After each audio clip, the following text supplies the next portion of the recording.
Yo everyone, this is Julie and today we're back with even more Mage Wars. In this game that we're looking at today is me playing the Druid in the bottom right versus VictorE in the top left, going with the Siren. This is the match that we played in the Mod Wars tournament, and again this is group stage, and let's see what happened here. VictorE announced that he really wants to play the Siren and make her work. He said he was not super convinced that he is brokenly strong or very powerful, but he wanted to give her a try. So I expected him before the match to bring a Siren. So I'm not too surprised about his mage pick, and I guess he wasn't too surprised about my mage pick either, because Druid in general is pretty strong against the Siren, because the Siren of course has a lot of water spells and the Druid has a lot of nature spells, in particular plants, and plants are water immune.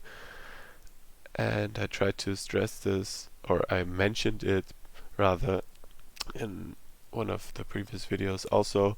Immunities are in general a very powerful thing to have, and immunity to a whole damage type is super strong in most cases. So, to this game, we see VictorE opening with a Forge and a Mana Flower. So this is a rather defensive option, I would say, because the Forge helps your mage defending, of course, and I am going with a Vine Tree and the Leaf Ring. The Vine Tree is pretty much the most standard opener for a Druid, and I would dare saying that it's also one of the, if not the most important card in the whole matchup. Whenever you're playing Druid, if the tree is up, the Druid has a huge advantage. If the tree is down or killed, the Druid is in most cases at a very large disadvantage. The Leaf Ring is here because I like it, and it makes my desired opening a bit smoother because I can use it quite often in the first turns. And for my opener and what I plan to do, the Leaf Ring is a better option compared to Enchanter's Ring or a Mana Flower or maybe even an enchant. I would say these are the other three options that you expect to see from a Druid next to the Vine Tree. And also another one that is pretty commonly used or pretty commonly seen as an opener for a Druid is a double move. So you drop the tree with your quick cast and then you double move forward, because the tree gives you some sustainability, and the farther you are, so you would usually double move here. So the farther you are away from your tree, you can start the fight somewhere in these zones, I would say in these 6 zones. But what all these 6 zones have in common is that there are 3 or even more zones away from your tree, and that usually makes it very hard to get rid of it. So you use your vines and your sustainability that you get from the tree to allow yourself to make the fight take place over here. So, back to this game.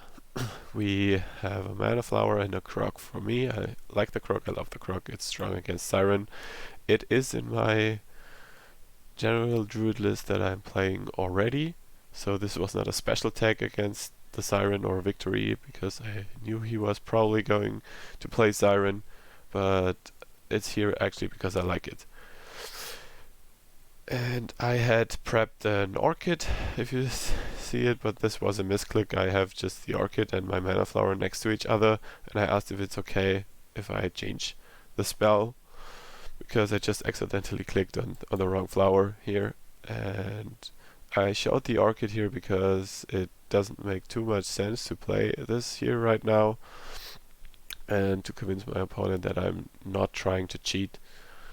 But luckily for me, VictorE allowed me to do the change and the card swap. He wouldn't have to do this.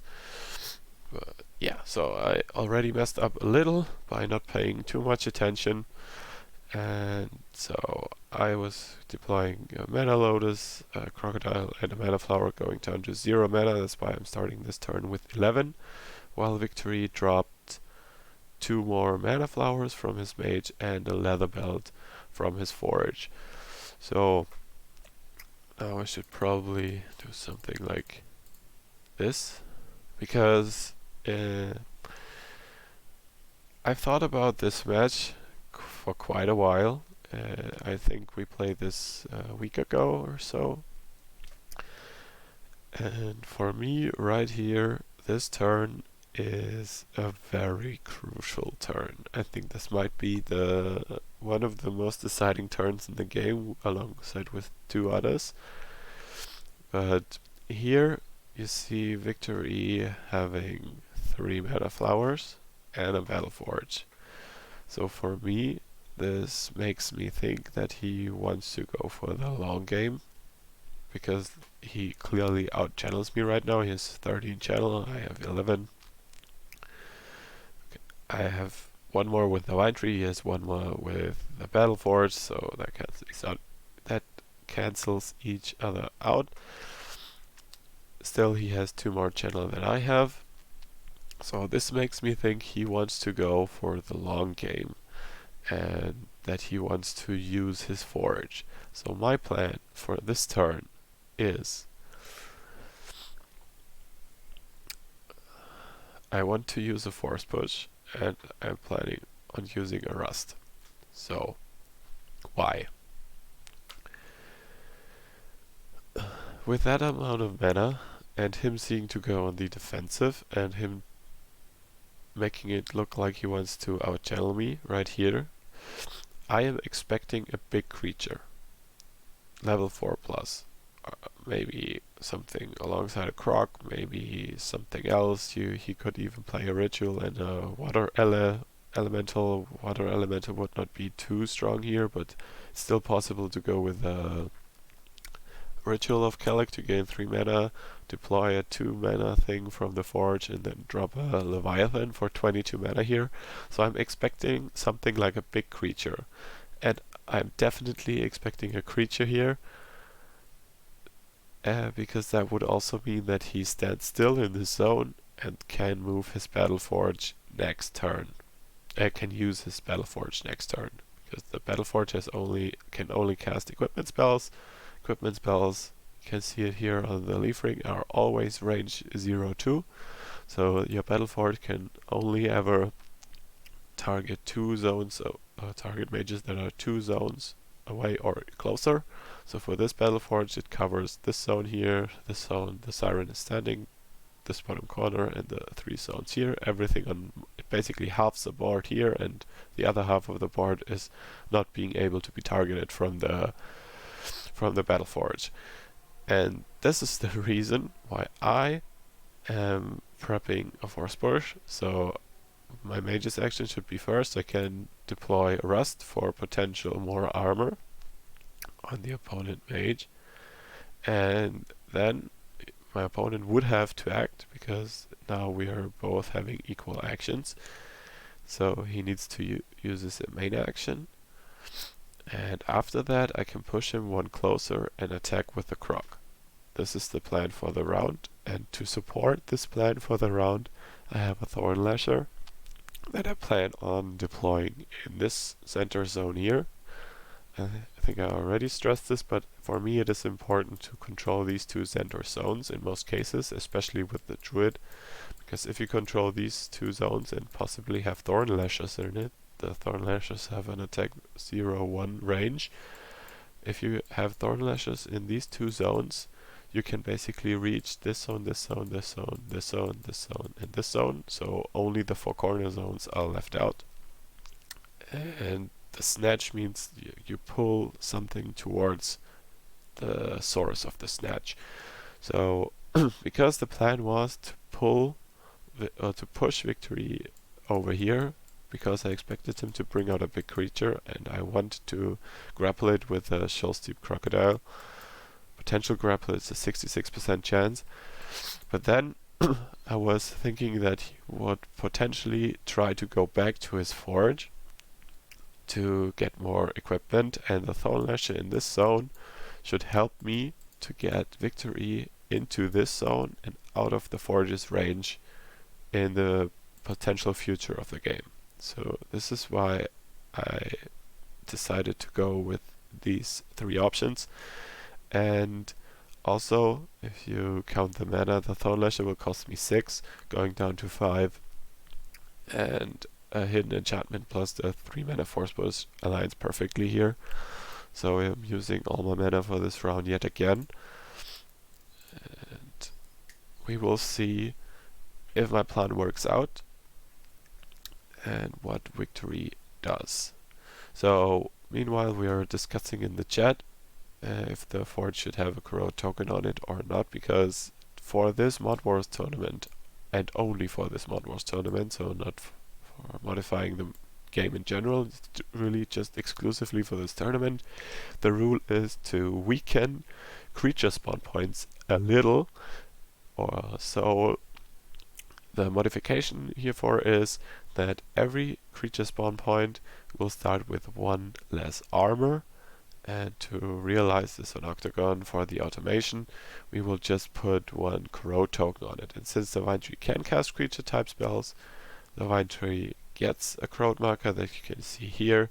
The Battleforge cannot cast creature type spells, so the Battleforge will not get a corrode token. So we see here another piece of armor.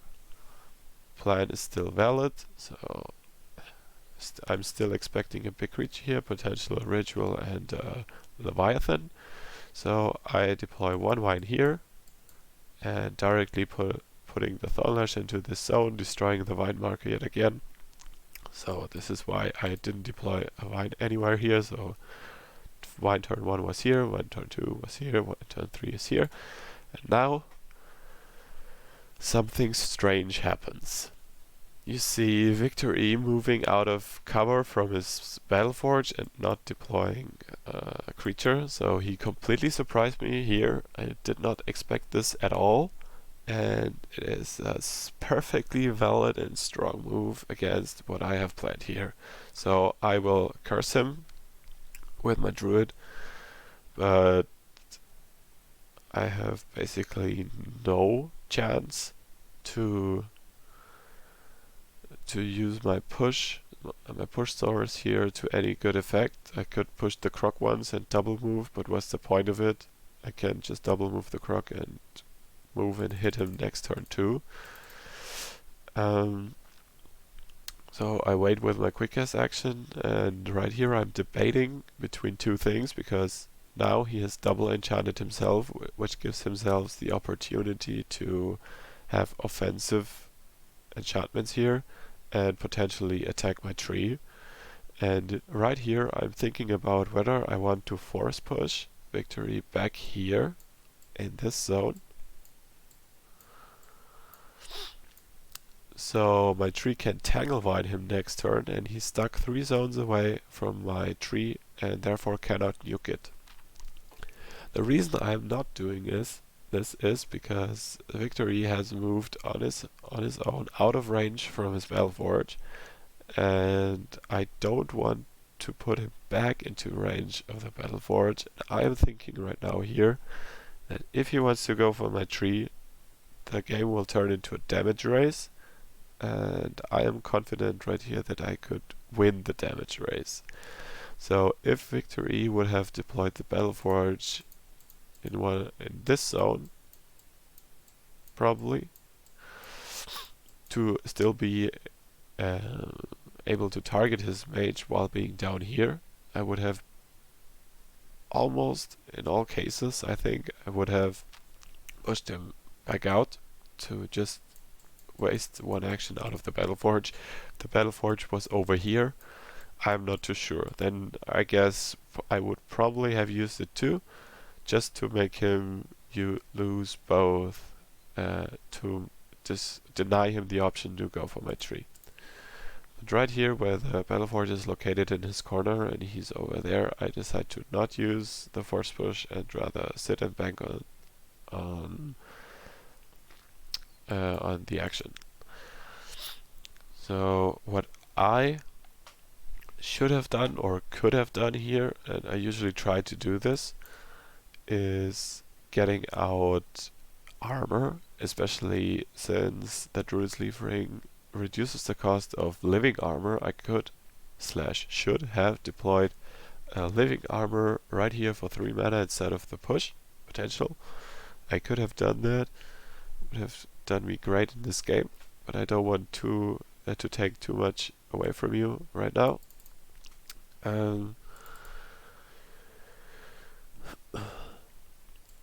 So we see the Siren here out of range of her own Battleforge with 2 defensive or 2 enchantments of her own on the Siren. 28 mana, so that is plenty. While there's also 1 curse on her, presumably. Like VictorE doesn't know what it is right here at this stage. So,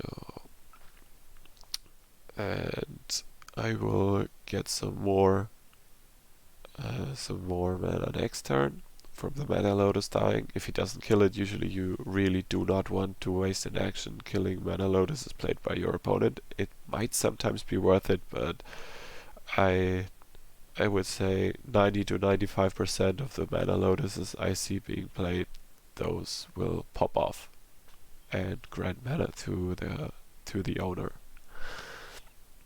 So here I'm going with a Seeking Display and a Reclamation, and just a fake Alluring Orchid on the tree. I want to move 1 zone closer and drop the Reclamation on the Forge to get some damage ticking on the Forge to remove it in 3 turns. Basically, I'm trying to accept the damage raise here in a way. If he wants to kill my tree, he will probably waste 2 actions or play out both actions here to kill the tree, and he will stand there, so he will not be able to use his forge next turn too. This is why I want to get the Reclamation on the Battleforge this turn, so he gets 2 mana, 2 damage before it can do something. It won't get a deploy next turn too, then it has 4 damage, so right now I'm thinking if he wants to get for the tree, that would mean on the other hand that there will be only 1 more use out of the Battleforge. If he does not spend a Dispel on it. So right here I also use a Seeking Dispel on one of his enchants. So let me order this. And I fish a Hawkeye. So usually if you see a double enchant, the double enchants are very often Hawkeye and Akiros. This is a very offensive option for enchants to support attack spells. And now we see VictorE spending the quickest token of his Siren, slamming a Fireball on the tree. The Fireball rolls 8 dice, because the tree's flame +2, rolling 10 damage and 2 burns. And I'm like, this is above average. He dealt 9 damage and 2 burns to the tree. On average that would have been 7. With normal rule 6. So right here the tree is at 9. So it's my initiative. Let's see what happens now. Go ahead and hit him with the croc. I don't.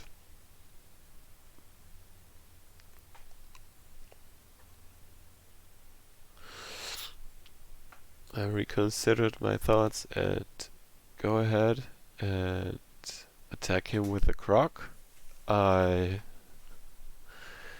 was thinking about how likely it was for VictorE to take a range 1 attack spell here, and I figured if he moves 1 forward to attack the vine tree with a range 1 attack spell, I could attack him with a Thorn Lash too, so I would get 3 more damage.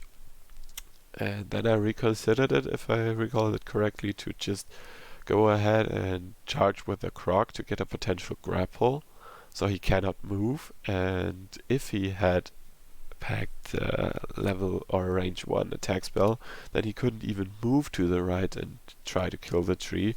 So if it was a level 1 range attack spell, it would be better for me to hit him with a Croc and try to grapple him, because this would, in retrospect, it would also save my tree on the when I get the grapple.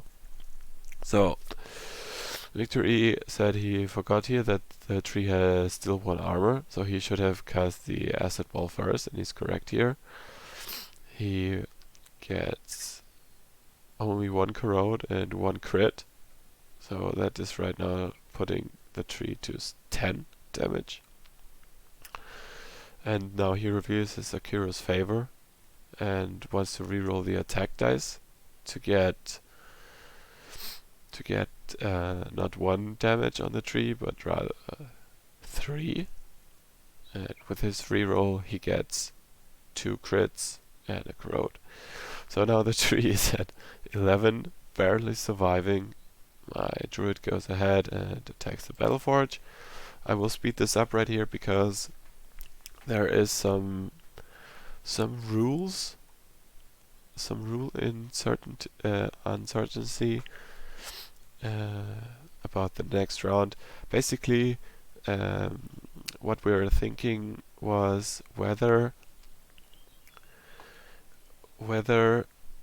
I am able to damage transfer 2 damage via life bond from the vine tree to my druid before the burns get resolved, because it's his initiative, and sometimes initiative happens for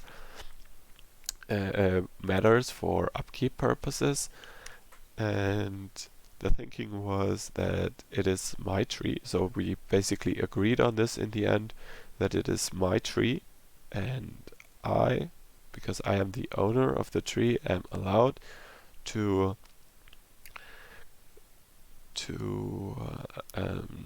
control the order of effects which are happening on my tree. So since the burns are not the property or VictorE, or VictorE does control the burns because he dealt them, it is not this is the case, but it is the burns that are on my tree. So I get to decide in which order I want to resolve all these effects, and because the burns could, in 10% of the cases, the burns could deal 4 damage, with both burns dealing 2 damage. The likelihood for a burn to deal 0 is 33%, to deal 1 is 33%, and to deal 2 damage is also 33%. So I want to make sure that my vine tree cannot die here. It doesn't matter how likely it is for the burns to deal damage, so I transfer 2 to my mage. It heals 2 on its own. It's back down to 7. So whatever is rolled on these burns, it will never be enough to kill off the tree.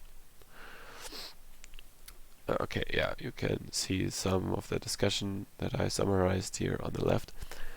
So I will heal the tree for 4, take 2 damage in the process, and this basically makes sure that VictorE has to spend 1 more action, has to commit 1 more action to the vine tree to get it dead this turn. So since I got a mana lotus here that popped off, I'm at 20 mana this turn, and I will use this to get yet another crocodile out. And I'm currently still debating over my second card. I am not sure whether I want to use a Jinx, hoping that he might not throw his attack spell on the vine tree right away. He does, so I cannot block this. I think it's another really good roll, but it doesn't even matter, just pointing it out. kills the tree and teleports right away 2 spaces up. I'm thinking about this, that it is a defensive move, and I'm putting a Jinx on the Siren. I tried to stop whatever the Siren's plan was last round, but since he used both his actions before I really could do anything here, the Jinx is basically banked for the next turn. So now we see my plan with Reclamation on the Battleforge realizing, so he will get 1 more deploy out of the Battleforge here, and that's it. So I'm really expecting him not to waste a Dispel on the Reclamation to get another deploy from the Battleforge. If he ever wants to get more equipment out, I would rather expect him to cast the equipment directly by himself. So VictorE is thinking, because this is a difficult place to be in. It's basically the question on how to win the race. So we were on ×5 speed right here. So even don't mistake him for typing here. Sorry it took so long. It's all fine. Take all the time you need in a tournament. So for me, I am going for Killer Bees, and I'm expecting a 2-point armor piece to use the most of his mana that is banked on the forge, and he has a lot of mana anyways. So I'm expecting a leather or armor for 2 points of mana here, for 2 armor points. So I packed the Dissolve, but let's cover this here first. He tries to enchant the crocodile. To this day I don't know what this spell was, but this spell runs into a Jinx. And I actually think that this turn right here, because I called the armor somehow, and I had the Jinx on him, I thought that in this situation I am still able, because of the banked Jinx mostly from last turn. So see, only a card, I don't know what it is. So because of the Jinx that was still banked on him last turn, I thought I would be able to get away with a Dissolve on the predicted armor and Killer Bees, making or using all of my mana again this turn. So I want to use all of my mana. 1 goes into the Jinx of the 14. I started the round with 6 in the Dissolve and 7 into the Killer Bees. I wanted to get away, or I thought I would get away with this, but instead of the Killer Bees, which gives me just clear dice advantage here, I really should have stick to whatever I'm preaching basically all the time and get some armor out. Because at this point, I was preparing this for a long time. I was preparing and am accepting the damage raise, and it's just impossible. I have to call out myself really stupid for this. It's just stupid to not have any armor or anything defensive on your mage. So I could have casted the living armor or bark skin, which both make me super defensive. With the 1 being with the leaf ring, 3 armor for 3 mana basically, which is purely stupid and insanely strong, or the Rhino Hide and Regrowth in 1 card combined. So Rhino Hide and Regrowth are probably the go-to defensive spells if you plan on defending your mage, and the Bark Skin is just both in 1. And so both are super valid options here. So my Croc goes ahead and hits him, tries to grapple him. I use this Croc first in case he moves somewhere. So if he moves over here, this Croc is useless, so it needs to go first. I don't get the grapple, which is a little bit unfortunate. VictorE thing here, he needs it. He's about to get crushed, and what happens? He just slams down a Hurl Meteorite. on myself. And this is where it's a little bit sad for him. I dare saying he rolls 1 below average because he rolled very well with the 2 fireballs against the tree. Arguably one didn't matter. I just want to cover all of the dice rolls here. And we'll put this to 1 time speed here. So even with the reroll from the attack dice, he doesn't get above average, but even less. So from 8 damage he goes down to 7, which is unfortunate. To roll 2 times back to back below average is definitely not likely. So here we see the 3rd croc attack here, 2 from this round, 1 down here, and this is a super strong crocodile hit.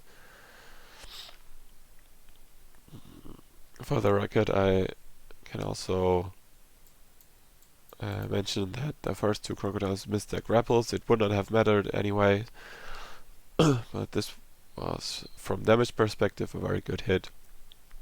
Dealing 7 to the Siren, so going into the next turn I will just cast the Killer Bees here, getting even more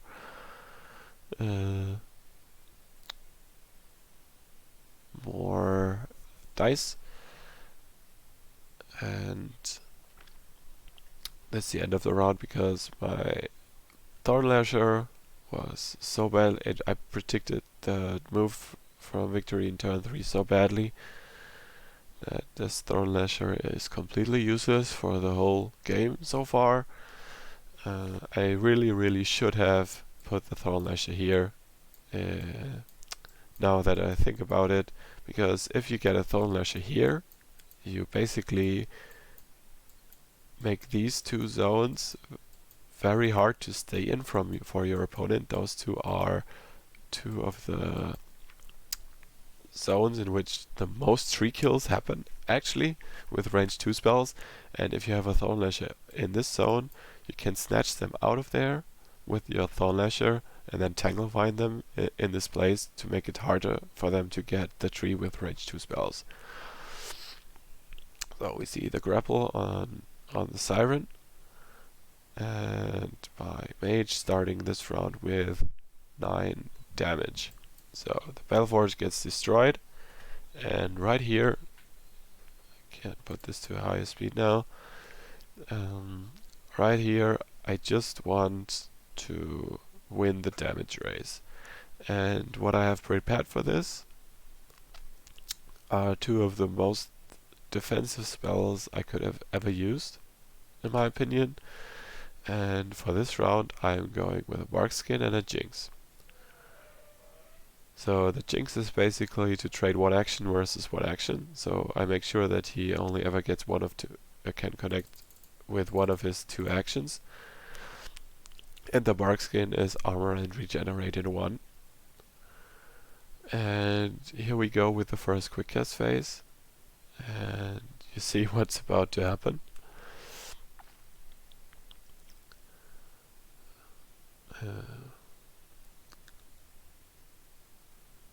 In his first quick cast phase, the Siren spends her token right away, slamming a boulder on my mage. So far this is fine. I expect to go to 16-17 points of damage. He rolls 7 damage with 7 dice. All fine here. I go to 16, and what is the obvious choice to pull here? Of course I want to deny him from his second action, so I spend my quick cast and cast a Jinx on him.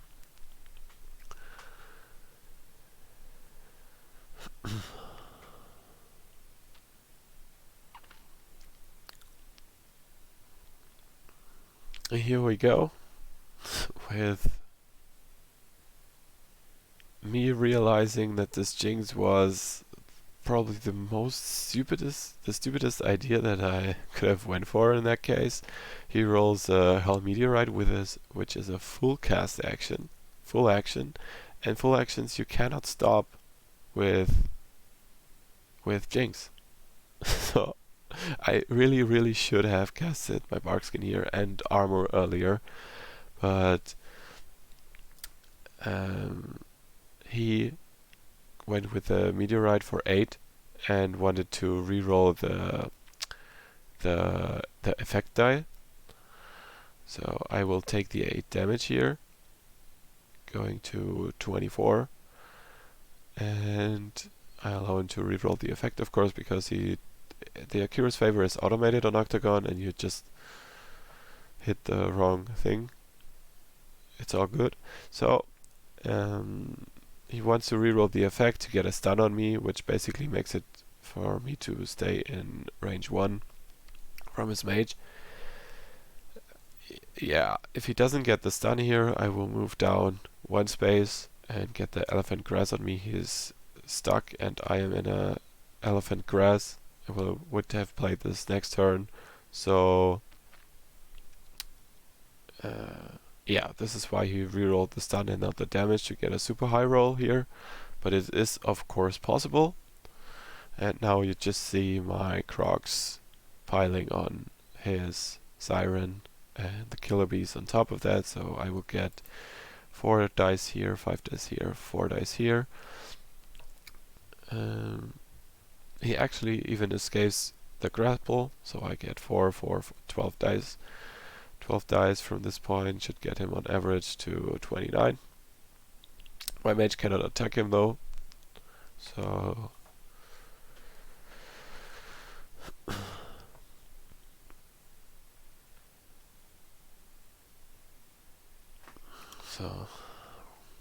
my Croc rolled 5, tried to go for the big attack, the death roll, but since we forgot about him escaping and he managed to escape, I subtracted 1 die from the 5 dice, so it basically only dealt 2 damage, 2 less than. Okay, so the 17 was already with the first attack, so he's at 15. I get 2 more 4 dice attacks in. This hitting him for 5, and the beast also for something, so he's in the mid-20s. And of course my Druid will put the Barkskin on herself, gaining 2 armor and regenerating 2, so I will start the next round with 22 damage and 2 armor. While VictorE takes a big hit from the bees, taking him to 26. So I want to stress here again that it's basically 3 attacks that my mage took in this game. It was a boulder and 2 meteorites with a reroll. So that is 9 plus 9 plus 7 dice, which is 25. And I also transferred 2 damage from the tree to my mage, which I never got to regenerate until like right now. But this is already when the dice hit.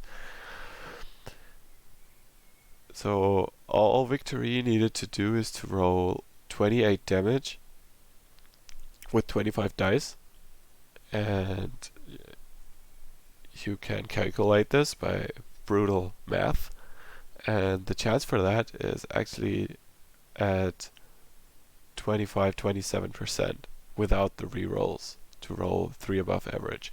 So I want to give major credit to VictorE right here, because it's a very unfavorable matchup, and I really messed it up actually by not playing defensive things earlier. And we talked about this a little bit after the match, that he thought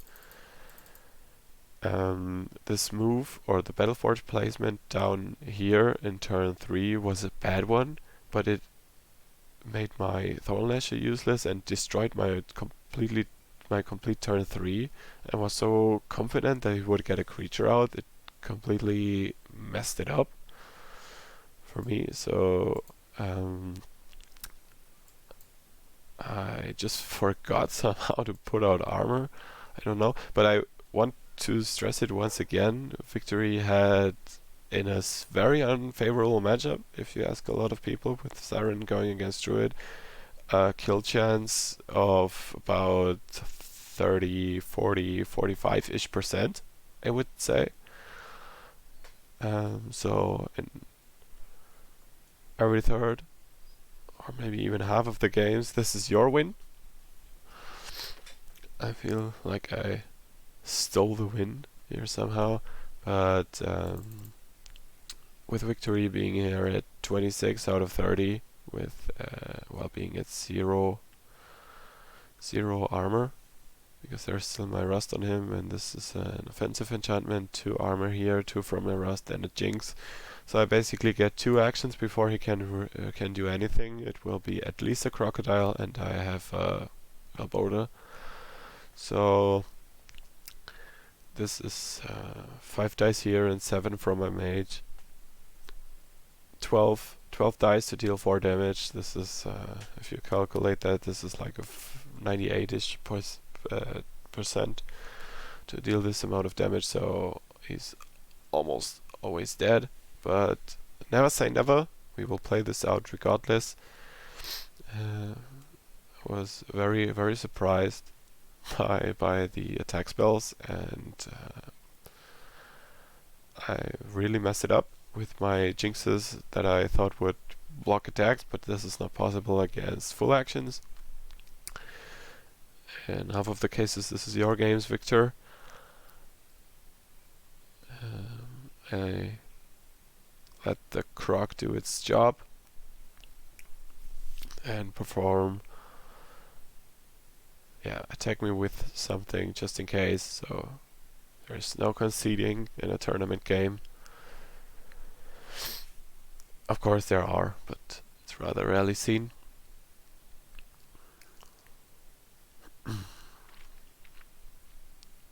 So the croc will attack the Siren.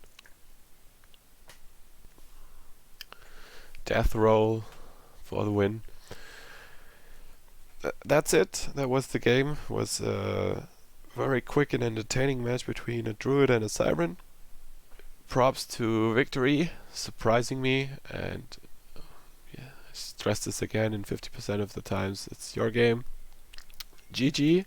Thank you everyone for watching. See you in the next one. Stay hydrated.